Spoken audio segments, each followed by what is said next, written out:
Mexican music, Mexican dancing is the expression of all the people in Mexico, because that comes even from the Indians and mixing and all the Hispanic people and create that specific kind of dances.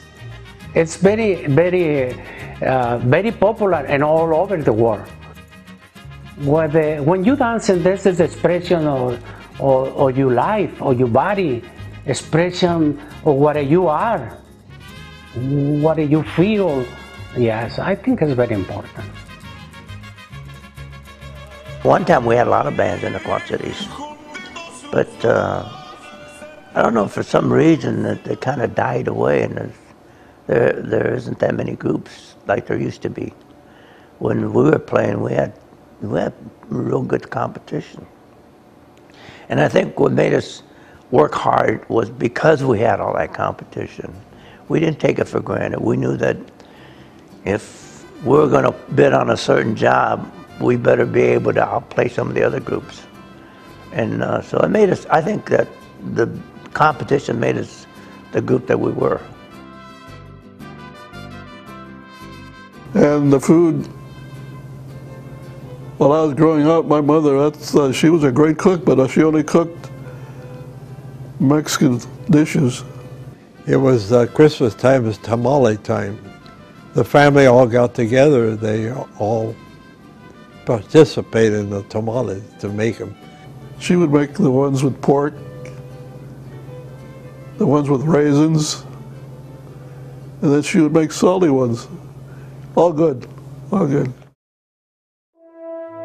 Despite the challenges of their humble beginnings in America, the children of these barrios grew up with intense pride and patriotism for the new country. As young adults, their patriotism will be called on during war times, World War II, Korea, and Vietnam. They answer with honor and valor. I was 20 years old. 20 years old, and I got drafted. Well, I got that letter that says my neighbors wanted me to go into service, and that's how they got drafted. You got draft notice. About 40 young people went to war, the Second War, in our holy city there. That was, to my mom, it was devastating. Her boys went to war. Our boys went into the service, and a lot of them went into service. And how Heroes Street Memorial Park comes to be here is because of 6 boys at the time that were killed while in the armed forces, United States Armed Forces, all over the world. This home that I'm pointing to, sort of a beige home, lived Peter Macias. John Munoz was killed in Korea. And Claro Solis, Tony Pompa, Joe Gomez was killed in Korea. Joe Sandoval, his other brother, was in Burma, Frank Sandoval. William Sandoval also killed in Europe. They were maybe 2 or 3 years older than I was, but I watched them grow up, you know, and do the things that kids do. And I never want to forget them, never. They loved their country, they served with a lot of pride, and it's just too bad that they didn't come back to enjoy it. Eventually, most families moved out of the barrios and into neighborhoods throughout the Quad Cities. New generations of Mexican Americans were gaining ground through education and better job opportunities. There were soon business leaders and political activists in the ranks, forging new paths for generations to follow. When we moved to Davenport, Iowa, the first school I went to was a polk school. It was on 8th and Marquette Street. And then some of the kids, most of them were pretty good kids, but sometimes you'd run into some and give name calling and this and that. But I remember they took us on a field trip, and the mayor was there and gave a speech. He said something about any one of you can become president of the United States. Well, back then, you know, I didn't believe him. I could have sunk through the floor.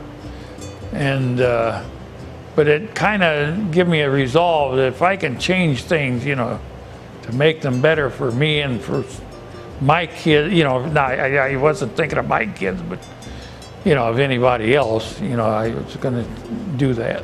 In 1968, Mayor James Arndt of Moline had a sincere and compassionate feeling for Latinos. And I guess he met me when I was still doing things within the school system. I used to offer free English classes at the Moline YMCA for newcomers so they could get basic English in their workplace. And so he called me to his office one day and asked me if I would like to be a representative on the Human Relations Commission for the Mexican people. And I said, well, if it means helping my people and having my foot in the door where it makes some difference, sure. I wanted to get in politics because I knew I could help the people. I lived on 4th Street. My dad and others built our home on 4th Street. And I couldn't understand a lot of things. I had cousins living on Hero Street, well, 2nd Street then. And I couldn't understand when I used to go visit my cousins there, why they never had no running water. They never had sewer inside. They had outhouses. When I was a kid, I was always trying to fix up problems. I'd think, I can better this. I'd look at it. And I did. I was the first female Hispanic to ever hold an office, and I held it for over 12 years until I went into the International. And by becoming involved in your union, you automatically be involved in your community too, because there's no difference between the bread box and the ballot box. And so my first experience was during the Cesar Chavez boycott, the lettuce boycott. I got real involved in that. And then I got involved in the political system. And then it went from there. We needed to get together as a group, and so we formed the Minority Coalition. And they elected me chairman. One of our goals was to get the state of Iowa to set up an office or to attend to the needs of Hispanics in Iowa. LULAC is the League for Latin American Advancement, and their primary focus was education, civil rights, but now they've expanded. They're into so many programs. They're into the Boys and Girls, they're into mentoring, they're into working with the University of Iowa as far as immigration reform, and now they have established a summit, which is a committee of every Hispanic organization in this area, and we meet. I mean, and the purpose of that is so that there's no, whenever there's an event, then there's only one event, and we don't duplicate anything or we don't overshadow anything, and it's worked out great. When we started LULAC Conso, eventually the National LULAC came up with a scholarship program, and the National LULAC would match. Back then it was dollar for dollar, they would match. So we went ahead and started raising money for scholarships. We're at Pena's Boxing Club, founded in 1968 by Alvino Pena, and he got this started to keep youth off the street, and it was a passion that he liked doing, was to box, and he wanted to teach kids how to do this. My dad coached fighters like Oscar De La Hoya, Evander Holyfield, Mike Tyson. He chose to do this as a non-profit thing because the kids in our neighborhood is mainly just single parent families, and they don't have the money to do things like this. For one thing, it keeps them out of trouble, keeps them off the street. He just don't like seeing these kids running the streets and doing these wrong things, because, you know, he did certain things bad when he was a kid, you know, and he trying to teach them better.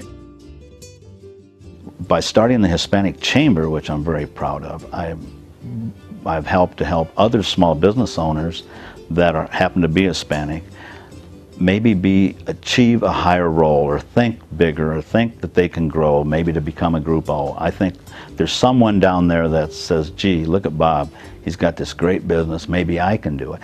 So our chamber is dedicated to growing and training Hispanic business. It's important to me that people realize diversity is what this land is all about. We're all immigrants. It's important for me for people to understand exactly how much our Mexican American community has given to this community, and how important it is that we still have a lot of talent out there, and that it'll go on and on and on. They could not speak the language when they first arrived. They left their homes in Mexico and risked everything for a chance at a better life. Before long, they changed the face of the Quad Cities and the United States forever. The future for the Latinos in the Quad Cities is very bright. I think we've awakened the Quad Cities to all of our contributions.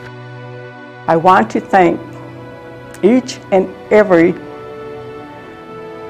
Mexican American that came here without knowing the language.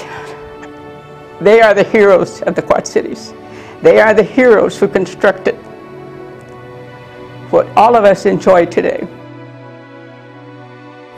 And right here, I'm very proud of the first migrants, Mexican migrants. And I'm proud they got the jobs, they made out good. That's the beauty of education, that's the beauty of dedication, and that's the beauty of continuing to be a proud Mexican American.